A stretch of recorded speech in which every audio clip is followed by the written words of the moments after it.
Welcome back everyone. आज हम continue करेंगे आपके कम्युनिकेशन वाले टॉपिक के साथ। लास्ट लेक्चर में जो हम पढ़ रहे थे वो हमने ट्रांसपोर्ट के जो मोड थे उनके बारे में पढ़ा था, ट्रांसपोर्ट के जो अलग अलग मोड्स थे। आज हम पढ़ेंगे आपका कम्युनिकेशन के बारे में, क्योंकि ट्रांसपोर्ट के साथ कम्युनिकेशन भी होना जरूरी होता है।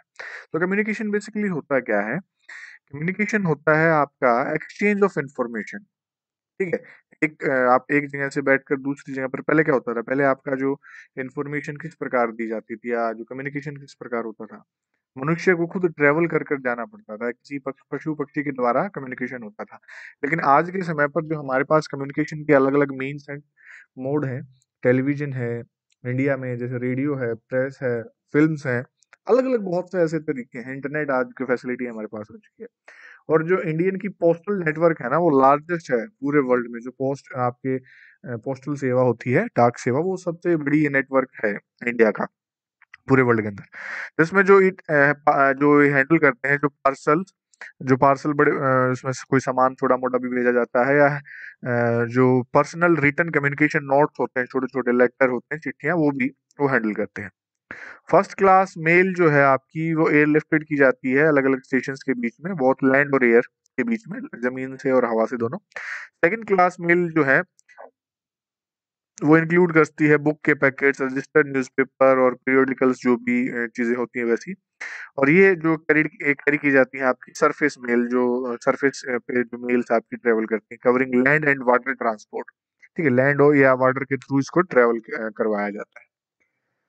तो ये तो आपकी थी पोस्टल सेवा। इसके अलावा जो हमारे पास जो लार्जेस्ट टेलीकॉम नेटवर्क है, जो सब्सक्राइबर ट्रंक डायलिंग है ना, STD facility all over India, वो आपकी पॉसिबल हो पाई है development in space and technology with communication technology के साथ।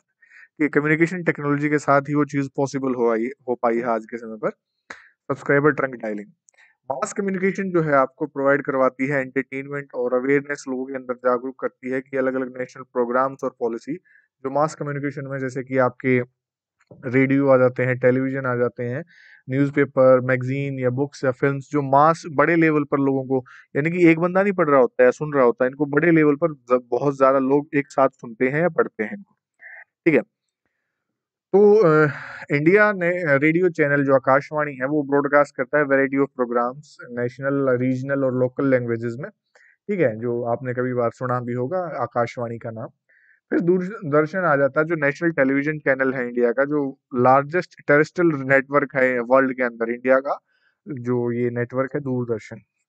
इंडिया जो है large number of newspaper publish करती है, लगभग 100 लैंग्वेजेस में, अलग अलग बोलियों में, अलग अलग भाषाओं में, जो बड़े नंबर पर, जो बड़े पैमाने पर जो है न्यूज़पेपर भी पब्लिश किए जाते हैं इंडिया के अंदर। तो ये कम्युनिकेशन का पार्ट था।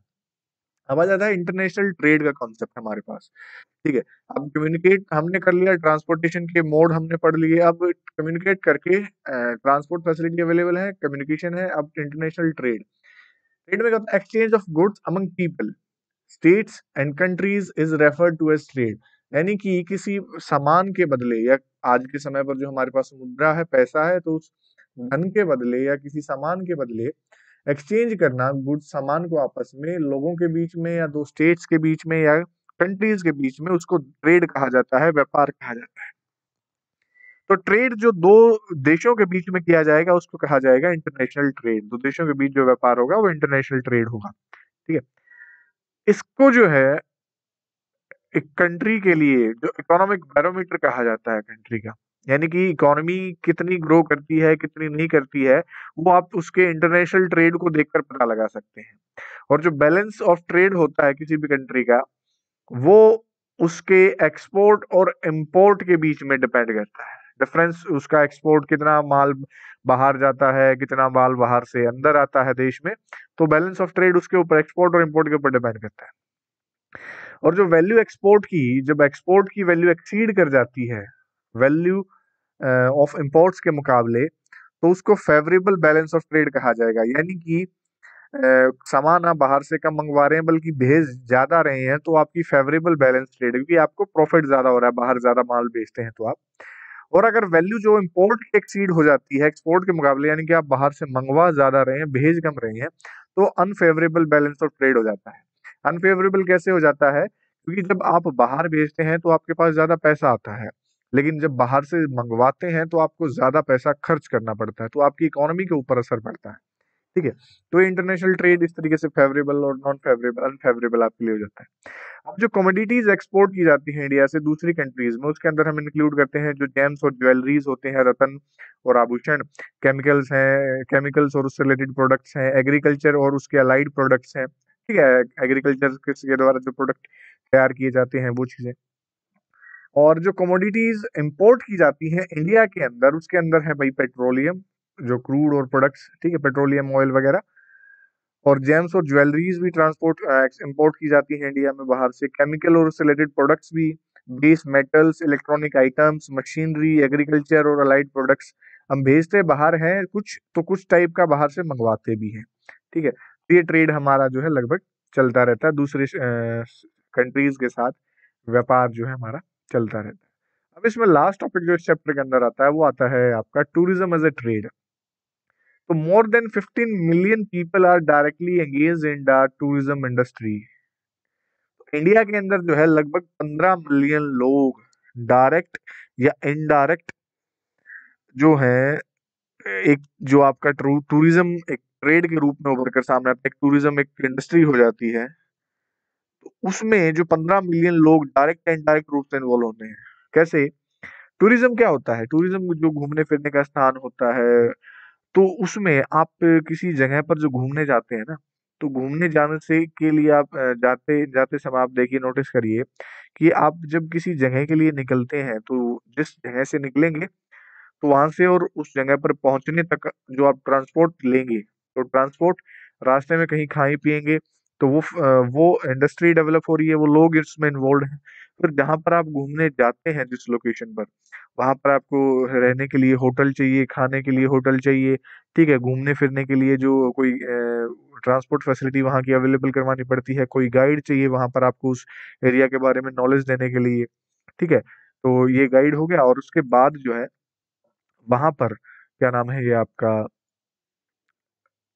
और कोई सामान उस एरिया की जो प्रसिद्ध चीज वस्तु वो वहां पर होती है, तो मतलब वो इतने सारे लोग उस इंडस्ट्री के टूरिज्म के थ्रू इन्वॉल्व रहते हैं, उसमें इन्वॉल्व रहते हैं। तो ये टूरिज्म कैसे नेशनल इंटीग्रेशन को प्रमोट करता है, जब लोग अलग अलग जगह से अलग अलग जगह पर घूमने आते हैं। ठीक है? तो वो नेशनल इंटीग्रेशन आती है ना, एकता की भावना डेवलप होती है, हम अपने ही देश में घूमने जा रहे हैं। तो लोकल हैंडीक्राफ्ट और कल्चरल परसूट को जो है ये सपोर्ट प्रोवाइड करता है, मतलब जो लोकल लेवल पर जो सामान तैयार किया जाता है, लोग वहां पर घूमने जाते हैं तो उसको खरीद कर लाते हैं। डेवलपमेंट करता है ये, हेल्प करता है डेवलपमेंट में, इंटरनेशनल अंडरस्टैंडिंग की वर्ल्ड के अंदर, इंडियन कल्चर को समझने में, इंडियन हेरिटेज को समझने में। ठीक है? फॉरेन टूरिस्ट इंडिया के अंदर जो उसके हेरिटेज टूरिज्म की वजह से आते हैं, इको टूरिज्म की वजह से आते हैं, एडवेंचर टूरिज्म की वजह से आते हैं, कल्चरल टूरिज्म की, मेडिकल टूरिज्म की वजह से आते हैं, बिजनेस टूरिज्म की वजह से आते हैं। ठीक है? मतलब ये सारी फैसिलिटीज इंडिया के अंदर अवेलेबल है, इन चीजों को देखने के लिए लोग बाहर से घूमकर इंडिया में आते हैं। तो आपका ये मेडिकल टूरिज्म भी इसमें टर्म होता है ना, मेडिकल की वजह से भी बहुत से लोग मेडिकल इलाज करवाने के लिए इंडिया में आते हैं। इंडिया से बाहर भी जाते हैं, लेकिन इंडिया में बहुत से लोग मेडिकल टूरिज्म के लिए आते हैं, मतलब घूमने के साथ साथ इलाज भी करवा कर यहाँ से जाते हैं। तो ये चैप्टर आपका यहीं पर समाप्त होता है। आई होप आपको समझ में आ गया होगा। So that's all for the today. Thank you so much everyone.